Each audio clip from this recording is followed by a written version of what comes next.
யார் கண்டுபிடிச்சாங்க 60 வயசு ஆகனா ரிட்டையர் ஆகணும் அப்படின்ற அந்த விஷயத்த இத ஒரு கேள்வியா கேட்காம தங்களுடைய வாழ்க்கை மூலமா உணர வச்ச சில பெரியவங்களை இன்னைக்கு உங்க கண் முன்னாடி கொண்டு வர போறேன்.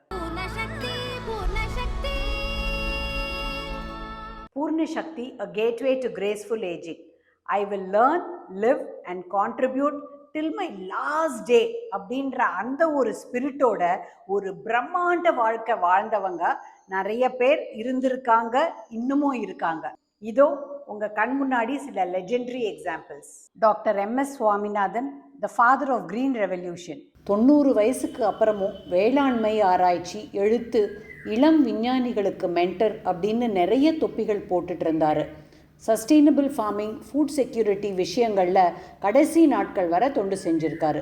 வருங்கால தலைமுறைகள் வாழ்க்கை வளத்துக்காக 90 வயசுக்கு அப்புறமும் யோசித்த டாக்டர் எம்.எஸ். சுவாமிநாதனுக்கு ஹேட்ஸ் ஆஃப். இவர்கிட்டேருந்து 2 big tickets in old age என்ன தெரியுமா? Intellectual curiosity, commitment to social welfare, அறிவார்ந்த தேடல், சமூக நலனில் ஈடுபாடு. K. Balachander, the master story teller. 84 வயசு, சகாப்தம் படைத்த தமிழ்த்திரை காட்ஃபாதர். நம்மளுடைய இளம் வயசில் அவர் ஒரு இளம் இயக்குனராக இயக்கின நீர்க்குமிழி, மேஜர் சந்திரகாந்த், இருகோடுகள், பாமா விஜயம், எதிர்நீச்சல், 100க்கு 100 அப்படின்னு தொடங்கி ஒரு படத்தை நினைக்கும் போதும் ஆஹா ஆஹா அப்படின்னு சொல்லுவோம் நாம். 10 படங்களுக்கு அப்புறம் காணாமல் போகிற இயக்குனர்கள் இருக்கும்போது 71வது வயசில் 100வது படமான பார்த்தாலே பரவசம் இயக்கினார்.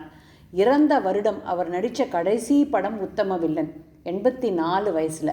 அதோடு இல்லாமல் அந்த கட்டத்தில் பட தயாரிப்பு, இளம் இயக்குனர்களை உருவாக்குறது, ஸ்கிரிப்ட் தயாரிக்கிறதுல உதவி அப்படின்னு பல திறமைகள் உயிரோட்டத்தோடு இருந்தது. தன் திறமை அடுத்த தலைமுறைக்கு உதவணும் அப்படின்னு வேலை செஞ்ச டைரக்டர் கேபிக்கு ஒரு பெரிய hats off.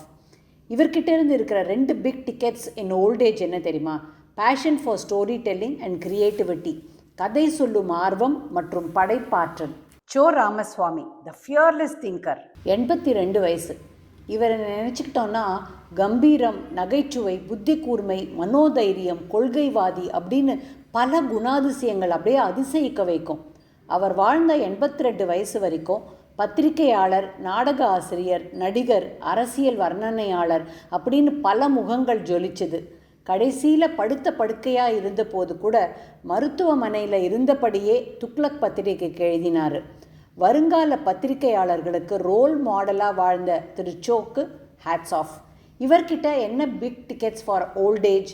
Clarity of thought and fearless voice, சிந்தனை தெளிவு, அச்சமின்மை. Doctor Nambi Narayanan, the scientist who fought back. 83 வயசு. இஸ்ரோ சயின்டிஸ்டாக ராக்கெட் சயின்ஸில் இருந்த சவால்களை தவிர உளவு பார்த்தார் அப்படின்ற குற்றச்சாட்டை போட்டு அதிலிருந்து அவர் வெளியில் வந்து தன் தேசப்பற்றை நிரூபிச்சிருக்காரு. 80 வயசுக்கு அப்புறமும் நிறைய ப்ராஜெக்டில் கான்ட்ரிபியூட் பண்ணியிருக்காரு. பல பாலிசி டெசிஷன்ஸில் ரொம்ப முக்கிய பங்கு வகிச்சிருக்கார். என்ன கண்டோம் இந்த நாட்டுக்கு உழைச்சு அப்படின்னு நினைக்காத அவருடைய தேசபக்திக்கு ஹேட்ஸ் ஆஃப். இவர்கிட்ட என்ன 2 big tickets in old age? Dedication for space research, mentoring young scientist, ஆராய்ச்சியில் ஆர்வம், இளம் விஞ்ஞானிகளை உருவாக்குதல். Doctor APJ Abdul Kalam, the people's president. 83 வயசு. விஞ்ஞானி, முன்னாள் ஜனாதிபதி அப்படின்றதையெல்லாம் தாண்டி ஒரு அற்புதமான மனிதர் அப்படின்னு சொன்னால் நம்ம எல்லாருமே ஒத்துப்போம்.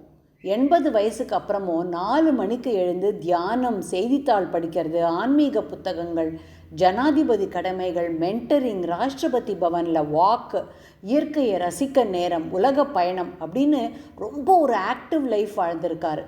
83 வயசில் ஷில்லாங்கில் ஒரு மேடையில் பேசிக்கிட்டே அவர் உயிரை விட்ட நிகழ்ச்சி நெகிழ வைக்கிற ஒரு விஷயம். வாழ்க்கையில் ஒரு விஷயத்தில் அர்ப்பணம் செய்யறது பல பேர் செய்யலாம். வாழ்க்கையே அர்ப்பணமாக்கிய டாக்டர் ஏபிஜேக்கு ஹேட்ஸ் ஆஃப். இவர்கிட்ட 2 big tickets in old age: dedication, life long thirst for knowledge, அர்ப்பணிப்பு, இறுதி நாள் வரையில் மாணவன அறிவு சார்ந்த தேடல். MS. Subbulakshmi, the queen of music. 88 வயசு. குறையொன்றும் இல்லை மறைமூர்த்தி கண்ணா, விஷ்ணு சஹஸ்ரநாமம், வெங்கடேச சுப்ரபாதம் இதெல்லாம் சொன்னாவே இவங்க பேர் மட்டும்தான் நம்மளுக்கு ஞாபகம் வரும். இவங்க இதெல்லாம் சொல்லி பாடி 1000 தடவை கேட்டிருப்போம், ஆனாலும் நம்மளுக்கு திகட்டாது. இறுதி நாட்கள் வரைக்கும் பாடினாங்க, சேரிட்டி ப்ரோக்ராம்ஸ் பண்ணாங்க. அதுக்கு அடுத்த தலைமுறைகள் எல்லாம் அவங்க போய் பல வருடங்களுக்கு அப்புறமும் இன்னும் அவங்கள ஒரு மோட்டிவேஷனாக பார்த்து ஒரு உன்னத யுனீக் குரலை மெச்சக்கூடிய அளவுக்கு அவங்க பாடிய பாடல்களுக்கு ஹேட்ஸ் ஆஃப். இவங்க கிட்ட 2 big tickets, devotional music, devotion for music, பக்தி இசை, இசையின் மேல் அவங்களுக்கு இருந்த பக்தி. Doctor V Shanta, the cancer crusader, 95 வயசு. அடையார் கேன்சர் இன்ஸ்டிடியூட் சேர்பர்சனாக இருந்து கடைசி வரைக்கும் கேன்சரில் போராடுறவங்களுக்கும் கேன்சர் தன்னுடைய கடைசி காலத்தில் வாழ்ந்து கஷ்டப்பட்டவங்களுக்கும் நம்பிக்கை தந்தாங்க. 93 வயசில் ஹாஸ்பிட்டல் பேஷண்ட் கேர் அப்படின்றத தினசரி வாழ்க்கையில் ஒரு அங்கமாக்கியிருக்காங்க. அவங்களுடைய கமிட்மெண்ட் அந்த வயசுலேயும் ஒவ்வொரு நாளையும் உற்சாகத்தோடு தொடங்க வச்சுது. ஒரு ஆயுட்காலத்தில் பல லட்சம் பேரை கேன்சர் அரக்கன்கிட்டேருந்து காப்பாற்றிய அந்த தேவதைக்கு ஹேட்ஸ் ஆஃப். இவங்க கிட்ட 2 big tickets, self discipline and compassion, சுய ஒழுக்கம், இரக்க மனம். இவங்களில் யாரெல்லாம் உங்களுக்கு ரொம்ப பிடிச்சமானவங்களோ, யார் மேலே உங்களுக்கு ரொம்ப அபிமானம் இருக்கோ அவங்க பேரை கமெண்ட்ஸில் போடுங்க. Let's inspire each other. கட்டாயமா நிறைய பேர் கூட ஷேர் பண்ணுங்க அண்ட் சப்ஸ்கிரைப் பண்ணுங்க. அப்பதான் பூர்ண சக்தி வீடியோஸை மிஸ் பண்ணாம பார்க்க முடியும்.